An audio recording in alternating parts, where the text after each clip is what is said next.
Welcome to Breaking Par with Bernard Sheridan, the golf podcast that interviews the best and brightest minds in the golf industry. Now, here's your host, Bernard Sheridan. So, Conn, welcome to Breaking Par. Thanks so much for being with us today. Thank you very much, Bernard. Delighted to be here. So, tell us first a little bit about Real Irish Golf and what you folks do there, and then also where in Ireland are you located? Where's your home base? Sure. So Real Irish Golf is an Irish-based tour operator that really focuses on American golfers coming to Ireland to play golf over here. And specifically, I suppose we focus on guys coming over who want to play the links courses in Ireland. And obviously, for a lot of good reasons, Ireland is very popular for Americans to come play golf. Obviously, we've got, I think, they reckon there's about 200 links courses in the world, true links courses. We've got 50 of them here. And, you know, some of the names, Ballybunion, Royal County Down, are kind of familiar to anyone who follows golf anywhere. So what we do is we put together the whole package for the golfer and his buddies coming over, or her buddies coming over, from all of the tee times. We recommend the courses to play. We put together the itinerary that makes sense. We book the hotels. We do all of the transportation, etc. So pretty much once the golfer gets here from the States, lands in Dublin or Shannon, he or she really only needs to worry about playing golf, and we have everything else set up for them. In terms of where we're located, we are located about an hour south of Dublin in a place called Wicklow. It's County Wicklow. So about an hour south of Dublin on the coast in a place called Wicklow. It's actually very close to a course called the European Club, which is one of our very favorite links courses in Ireland. So, are you everything that you do is usually most of the bookings that you do, are they group bookings, or do you do individual bookings too? Or I mean, I think it would be kind of tough to do individuals, but is there any type of stuff that you do like that? Yeah, actually, I mean, it's normally group bookings, right? So it's normally anywhere from 2 to say 8 people or plus, you know. But that's kind of the broad range of it. And that's normally, you know, certainly the American golfer coming over, it's normally 3 or 4 lads from his club or wherever that come over. So, you know, it's normally a group type situation. We have had some situations, like we have a guy coming over in, I think, May this year, for example, and he's coming with his wife who plays golf but doesn't want to play golf in Ireland. She just wants to tour around and sightsee, and he wants to play golf. So we, you know, put together his whole tour where he's playing golf, and she's going to walk the courses with him and enjoy the scenery and probably tell him what he's doing wrong. So they're good at that. Yeah. So wives are good at telling their husbands what they're doing wrong. Well, I think we could even expand that to say any golfer is good at telling the other golfer he's playing with. That's true too. Even if they even know anything about golf. So there are situations where we do it for an individual like that. And actually, I had a call there. We had a call about a week ago, a guy trying to get on the old head. So we looked into that for him as well. So, you know, we'll try to help people out as best we can. I mean, we're a service company, so we want to make sure that we provide that service. So if someone wants us to do something for them, we'll be happy to oblige and do the best we can for them. You know, we're very proud of being Irish and very proud of our supposed friendly nature. So we certainly try to do everything we can to live up to that and provide a good service in a friendly way. Right. So you said supposed friendly nature. So you're telling me that there's not some non-friendly Irishmen out there? I don't think so. But, you know, I know anytime I do shows in the States and I'm in the States, everyone says how friendly we are. Sometimes when I'm in the States, and actually I'll spend a bit of time there, I lived there for a while, I always found the Americans very friendly. So sometimes I wonder if our own friendliness is sometimes exaggerated. But according to the Americans that we have as clients over here, not, because everyone will always comment on how friendly we are. But I've always found it very friendly in America. So I'm not sure always why we get this tag as being special, because I think, you know, to be fair, the Americans are pretty friendly too. I think so too, but I think I have never personally, and of course Irish is, we were talking about this before we went on the air, Ireland is near and dear to my heart. My descent is half Irish, and and there's always been a place for Ireland in my heart. But I know that out of everyone that I've ever met who was Irish or of Irish descent was always friendly and always always pleasant to be around, depending upon how many drinks they had. I guess sometimes then they wouldn't get too friendly. They would start to want to have a little scuffle there, but. It can go either way at that stage. But I think that's anybody. I think there's a lot of people who are like that if they have a few too many, which is normal. So what are some of the areas that you would recommend the most right now at this time of the year? And is this time of the year a good time to come, or what time of the year is the best time to come? Yeah, those are great questions, and probably two of the most common questions we get. So, if you look at Ireland, I mean, first off, just as a context for people who maybe haven't been over or not familiar with Ireland, is if you drive north to south in Ireland, it'd probably take you 6 hours maximum, the full north-south distance, and to drive east-west would take you a maximum of probably 4 hours. So we're talking about a smallish country. I think it's about similar to the size of Illinois as size-wise goes. So in terms of areas then, the most popular area to play golf, and probably the most renowned, I would say, is the southwest of Ireland. So that covers County Kerry would be at the heart of that. So southwest is renowned for the courses they have, incredible scenery and beauty. So a town that a lot of people in America would have heard of is Killarney, and that's kind of at the center of that region in County Kerry. And out of there, so that is probably the number one destination we get inquiries about. And out of there, you can stay in Killarney and you can play, Ballybunion, which has got 2 courses now, but the old course is probably the most famous. You've got Tralee, which is a phenomenal golf course, probably the best golf course I played personally last year. You've got Waterville, which is very well known in the States, and the old Head of Kinsale is a little further away, but certainly commutable from there. And then just north of there, you've got Lahinch and Doonbeg. So you've just got an array of courses there that, combined with the scenery and the beauty of the place and very nice people, it's hard to beat. So that's certainly a top destination. If you go east, you have the Dublin region. And Dublin, a lot of the inquiries we get are from people who are maybe over in business and want to extend their stay for 3 or 4 days, maybe don't have quite the time to drive down to the southwest or up north or whatever. So they'll take in 3 or 4 courses around the Dublin area. So you've got up here, near Dublin, you've got Portmarnock, which would be quite famous, Royal Dublin. The European Club, which I mentioned earlier, is actually in Wicklow, but it's an hour from Dublin. It's a great golf course. And then you've got the K Club, where they played the Ryder Cup in 2007 or 6, I think. So you've got another good selection of courses there.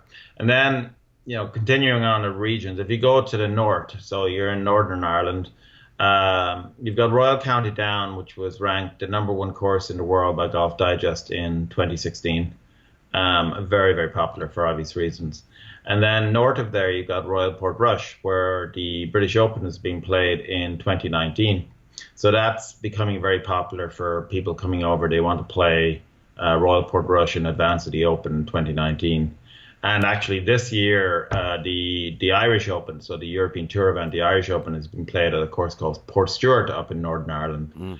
And that's right beside Portrush, so you'll get a view of that on the screens in the States this year as well. So that's Dublin, Southwest, Northern Ireland, and then probably the final area I'd point you to would be West and Northwest, and that would cover counties, say Sligo, Mayo, Donegal, and not as well known as, say, Kerry, but the quality of golf course is rapidly approaching what you've got in Kerry. More reasonable to play and somewhat undiscovered, but a phenomenal place to play golf. A little bit further maybe to get to from Dublin. Well, maybe not actually, but it's a distance. But phenomenal golf courses, less discovered, easier to get on.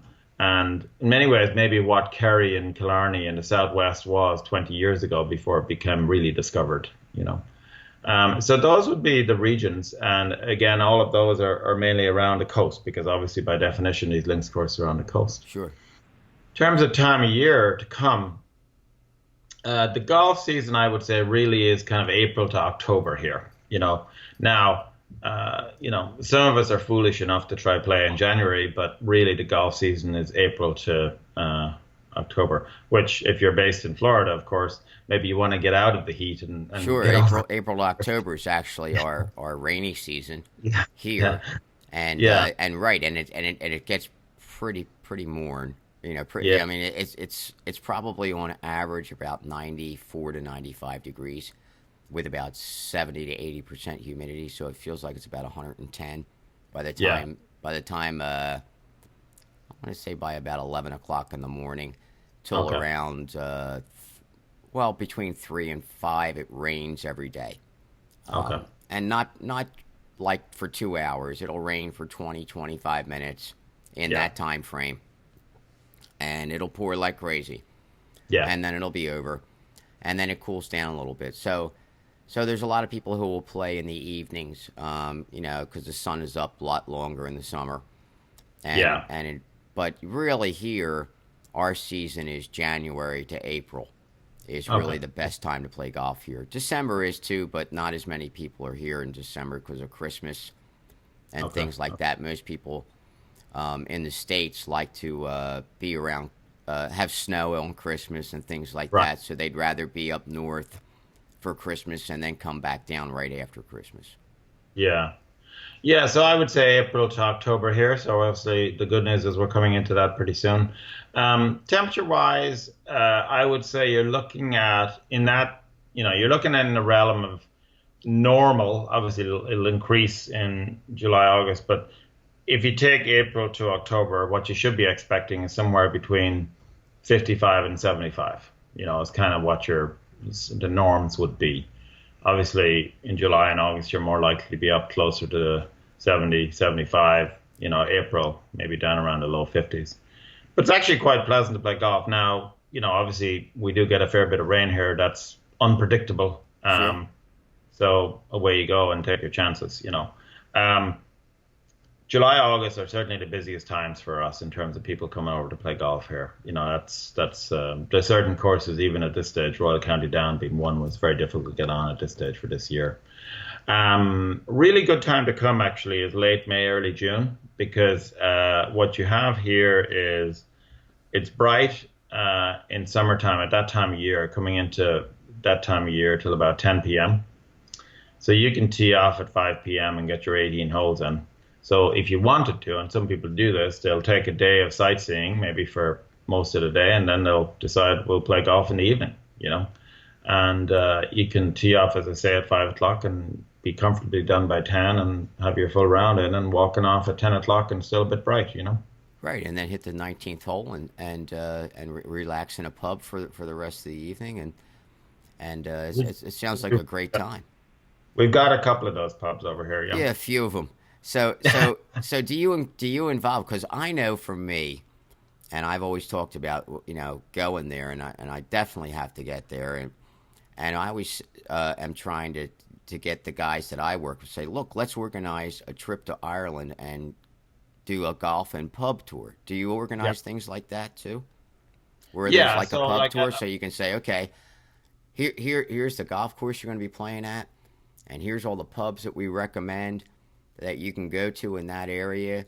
Because I know for me, if I was doing that, I would love to not just go to one pub that night, but go to a couple of them and see what they're all about. I mean, and how yeah. much fun it would be to talk to the locals and things like that. Yeah. So we tend to put people in kind of a town area where it's central to a lot of the golf courses, or, you can spur out from there to the golf courses. So if you take Killarney as an example, which is obviously a very popular town, but there's many others as well, if you stay centrally in the town, obviously you have a number of pubs you can walk to and be close to and have a bite to eat. And a lot of pubs here too is where you would eat. So Sure. we have a group coming in not too far away going north. So they're staying in Belfast. So I'm going to give them a list of the pubs in Belfast that, we know and some people we know recommend, up in Belfast to go to, and that's kind of, if I think about the average day for a group coming over here, usually they'll take it easy, won't get up too much at the crack of dawn, take it easy, have a nice breakfast, which is all covered in the package, head out to the course, and maybe it's a 30-40 minute drive to the course, play their round of golf at the course, maybe 10 a.m., whatever, have a nice lunch afterwards, a couple of drinks there, come back to where they're staying, or maybe do a bit of sightseeing, relax for a bit, go get a bite to eat, and go get a few drinks in various places in the town. And that's kind of a standard day, I would say, of what you're looking at for a group coming over. Now, obviously, some groups want to party more, some want to party less. That's fine. But the standard day is, take it easy in the morning, tee off maybe 10, 11, get your round of golf in, have a couple of drinks and bite to eat the 19th, head back, relax, and then go out for the evening and get something to eat and hit a few of the pubs in the town, and possibly connect with some of the locals as well. Now, if let's say I came over with a group of 4 guys and their wives, and their wives don't want to play golf. They want to sightsee and they want to go tour around. Do you have sightseeing tours and things that we could accommodate them for also? Yeah. So there's kind of 2 scenarios there, Bernard. I suppose one would be that you're driving yourself, or one is that you have someone who's driving you around. So those are the 2 options in terms of transportation. If you have a driver, so typically he'll take care of the guys, drop them at the golf course and whatever, and then he'll do the sightseeing with the wives if they want to sightsee around the countryside while you guys are golfing and then reconnect. Obviously, if you're driving yourselves, we will put together the recommendations of what to do each day. So it's like an itinerary for, the golfers have their itinerary of where they're playing golf, but we'll put together an itinerary for the ladies who want to go and sightsee in Kerry. And there's so many things to see and do and relax and enjoy. It's not hard to put that together. We'll put together a full itinerary, which kind of maps out what we recommend for the day. Obviously, it's up to that's Real Irish Golf's view, but it's up to the travelers to decide, well, maybe we actually want to spend more time here and less time there, and that's fine. But we will put together, our recommendations of things to do. And a lot of that is based on other groups that have come over with Real Irish Golf and given us their feedback of, actually, if I was to do it again, I'd spend more time here and less time there. So, you get that feedback from the groups and you kind of build the knowledge. And also, for us, we live here, we're from here, and we have friends in a lot of these areas. So we can just call someone up down in Kerry and say, look, we have a group here. I had a group actually this year who wanted to do some fishing in Kerry, for example. Now, I personally don't fish, but I know some folks down there. So I was able to call them up and say, hey, what's the scene if someone wants to do a bit of fishing, and we can give them that advice. So we kind of pride ourselves on our local knowledge, obviously being based here and having connections in the various areas. Yeah, I know here in Florida, when people come over to Florida, a lot of things they want to do is sightsee also, but they also want to fish because there's some tremendous fishing in Florida. There's some great deep sea fishing. And then, of course, there's so many lakes here, and there's tremendous bass fishing. And so there will be times where people will come over here. Not that I do anything like that or organize anything like that.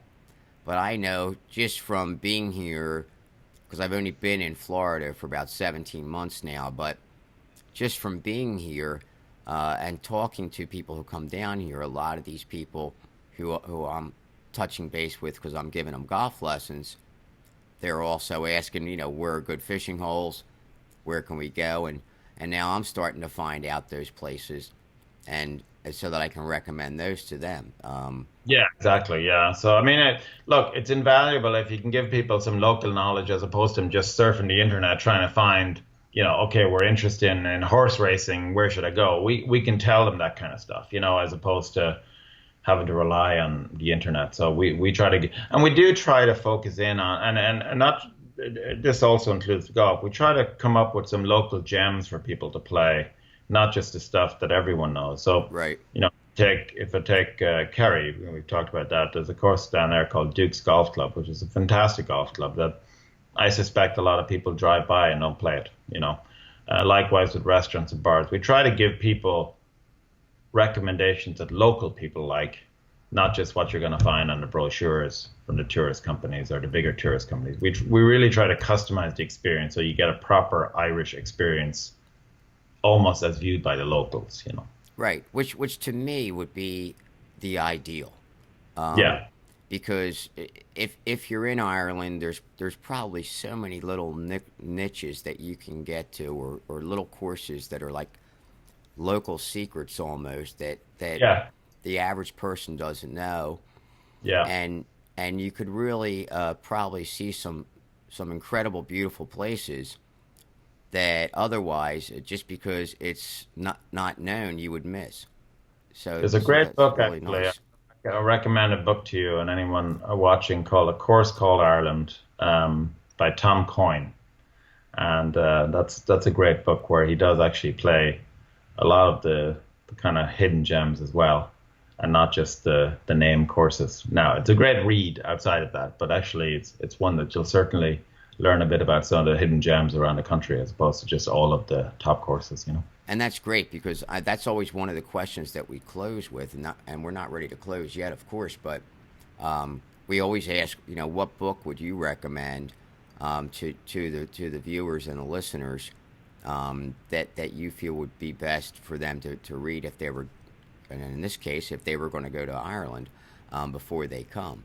So Yeah, I would definitely say Tom Coyne, A Course Called Ireland. Now, I'm not recommending everyone does what he did, which was he literally hiked his way around Ireland with his golf clubs on his back and played 70, 80 golf courses. So we'll provide the transportation for you. You don't need to hike, but sure. it's certainly a good insight into Ireland. And I felt, even reading it as an Irish person, Tom is based in Pennsylvania. It gave a great insight into Ireland. Yeah, and that's where I originally was from. Was There from you go. Pennsylvania. Yeah. So, and there's a lot of Irish people in Pennsylvania. There's, I think a bulk of them though are more towards the Pittsburgh area than towards the Philadelphia area. I'm from Philadelphia, but I meet a lot. There's a lot of Irish in Northeast Philadelphia. Okay. For years, I worked as other than a golf professional, I worked in the entertainment field as an audio engineer. Yeah. And we're in many pubs in Northeast Philadelphia that were all Irish pubs. Okay. So there's Mayfair and Tarsdale and Frankfurt, and that whole little area there is predominantly Irish Americans. Okay. So, and that was like my little taste of Ireland Right. at home.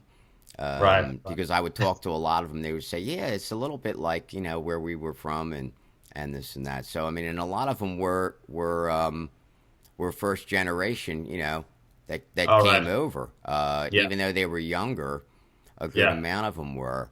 Okay. And then, of course, there was tremendous amount that were more second or third. So, I mean, I was actually third generation. My grandparents came over from Ireland. Both my Okay. father's mother and father came over. Right. So, and So- I'm Bernard Sheridan the third. All right. So, because my dad was the second, he was junior, Yeah. and my grandfather was senior.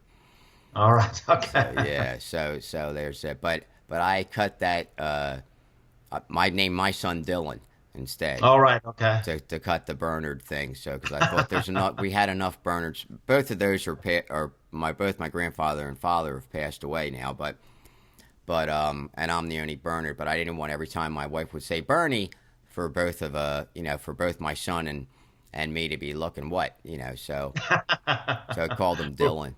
Who's in trouble now? Yeah, right, exactly. So at least if she says my name, I know it's me, and he's never in trouble. So There you go. Dylan is a good guy, and I'm fortunate to have him as a son. And Is he a golfer? yeah, he golfs too. Yeah, he played on the golf team in high school, Oh, very good. and he even said to me, he's up in college now, and he said to me, Dad, I want to bring my clubs up here, because there's a couple of nice golf courses up here. And I said, let's focus on your studies. I mean, I know there's time to golf, a little bit time, but I said, but when you come home on your breaks, your clubs are here, and you can come over to the club and play 9 holes or do whatever you want, and it won't cost you anything. I said we need to pay for college right now. Let's not spend any extra money on golf. So, but he misses it playing. Yeah, he's up there. He'll get back to it. He's up in the Orlando area. All right, okay. So he's north of us about 3.5 hours.